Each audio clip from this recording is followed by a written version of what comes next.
مولاي صل وسلم دائما أبدا على حبيبك خير الخلق كلهم۔ اکثر لوگ ہمارے پاس دم کروانے کے لیے آتے ہیں اور ہمیں آ کر بتاتے ہیں کہ نظر لگ گئی ہے، دم کر دو، نظر لگ گئی ہے، دم کر دو۔ تو ہم ان سے پوچھتے ہیں بھائی کیسے آپ کو پتہ لگا نظر لگ گئی؟ تو وہ کہتے ہیں کہ جی بس جسم سست سا ہوا ہوا ہے، کام کرنے کو دل نہیں چاہتا۔ تو یہ انہوں نے خود ہی علامات بنا رکھی ہیں نظر لگنے کی۔ ہمیں نہیں آج تک پتہ کہ نظر اس طرح بھی لگتی ہے کہ جسم سست ہو جاتا ہے، کام کرنے کو دل نہیں چاہ رہا ہوتا۔ جی ان سے پوچھو روٹی کھائی؟ ہاں جی روٹی کھائی، اس میں نہیں نظر لگی ہوئی اسے۔ اور عجیب بات یعنی کہ وہ اپنے آپ کو یہ بھی ظاہر کر رہا ہوتا ہے کہ میں بڑا خوبصورت ہوں، میں بڑا خوبصورت ہوں کہ مجھے نظر لگ گئی ہے۔ نظر تو خوبصورت چیز کو لگتی ہے۔ اکثر ہمارے پاس آتا ہے کالے کالے سے آتا ہے اور وہ کہتے ہیں کہ ہمیں نظر لگ گئی۔ کالے کٹوروں کو کیا نظر لگنی بھائی؟ کوئی حسین ہو، جمیل ہو، خوبصورت ہو، کسی فن کا بڑا ماہر ہو، اس کی آواز کوئی بڑی اعلیٰ، کوئی تو اس کے اندر حسن ہو۔ بالکل بیچارے لودھڑ سے وہ آگے کہتے ہیں کہ نظر لگ گئی ہمیں۔ تو بھی نظر ایسے نہیں لگ جاتی، یہ ہمارے اوپر نحوست ہوتی ہے، نحوست ہمارے گناہوں کی۔ یہ جو جادو، یہ ٹونے اکثر آ کے بتاتے ہیں ہمارے گھر میں جادو ہوا، ہمارے گھر میں سایہ ہوا ہوا، کوئی تعویذ دے دو۔ تعویذوں سے تھوڑی جادو ٹونے ختم ہوتے ہیں۔ میرے نبی نے فرمایا کہ ایک بے نمازی کی نحوست 40 گھروں تک جاتی ہے۔ ایک بے نمازی کی نحوست 40 گھروں تک جاتی ہے۔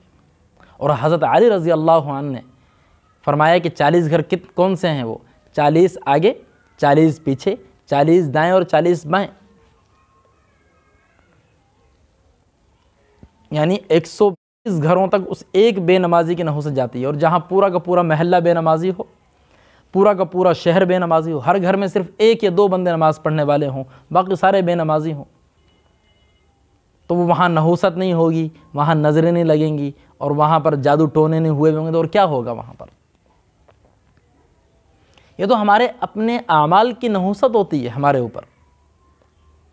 گھروں کے اندر ناچاقیاں، لڑائی اور جھگڑے، بیماریاں، پریشانیاں، ٹینشنیں، یہ ساری کی ساری چیزیں صرف ایک عمل چھوڑنے کے۔ دین تو سارا کا سارا دین ہے، ہر عمل، لیکن نماز چھوڑنے پہ یہ ساری چیزیں آ جاتی ہیں انسان کے اوپر۔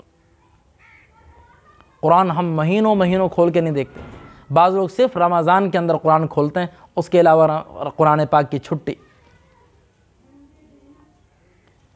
تو بھائی نہ نظر لگتی اتنی جلدی ہمیں، ہیں جی، اور نہ ہی ہمارے گھر میں جادو ٹونے ہوتے ہیں۔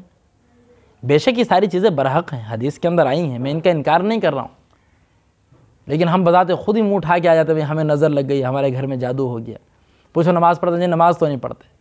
انہیں کہتے ہیں بھائی یہ نماز کے بعد یہ وظیفہ پڑھنا ہے، کوئی تعویذ دے دو۔ نماز بھی نہیں پڑھنا چاہ رہے ہوتے، بذات خود وظیفہ بھی کوئی نہیں کرنا چاہ رہے ہوتے، اللہ سے دعا بھی نہیں مانگنا چاہ رہے ہوتے، توبہ اور استغفار بھی نہیں کرنا چاہ رہے ہوتے، کچھ نہیں کرنا چاہ رہے ہوتے، بس ایک تعویذ دے دو جو پانی میں گھولیں اور پئیں اور بس فٹ ہو کے بھاگنا شروع ہو جائیں، ہمارے گھر سے سارے جنات نکل جائیں، ہیں جی، ساری بیماریاں ختم ہو جائیں، ساری پریشانیاں حل ہو جائیں، بچے کہنا ماننا شروع کر دیں، بیوی قابو میں آ جائے، بیوی کہتی ہے شوہر قابو کے اندر آ جائے۔ ایسے تھوڑی ہوتا ہے بھائی۔ جس اللہ نے ہمیں بنایا، ہم اس اللہ کے قابو میں آنے کے لیے تیار نہیں ہیں جی، اس کی بات ماننے کے لیے تیار نہیں، اس کے سامنے جھکنے کے لیے تیار نہیں، اس کی آواز کے اوپر حی علی الصلاح، حی علی الفلاح کے اوپر لبیک کہنے کے لیے تیار نہیں۔ ہم چاہتے ہیں بیوی ہماری بات کے اوپر لبیک کہے، بچے ہماری بات کے اوپر لبیک کہے، ایسے تھوڑی ہوتا ہے۔ ہم اپنے مالک کی بات نہیں مانتے تو جو ہمارے تابع ہیں وہ ہماری بات کیسے مانیں گے؟ یہ تو عقل کے بھی خلاف، نقل کے بھی خلاف ہے۔ تو ہمارے اوپر الحمدللہ کوئی اتنی جلدی نظر نہیں لگتی اور کوئی جادو ٹونے نہیں ہوتے، یہ ہماری اپنی بدعمالیوں کی اور بے نمازیوں کی نحوست ہوتی ہے۔ اللہ تعالی ہم کو سمجھنے کی، عمل کرنے کی توفیق عطا فرماتے ہیں۔ مولاي صل وسلم دائما أبدا على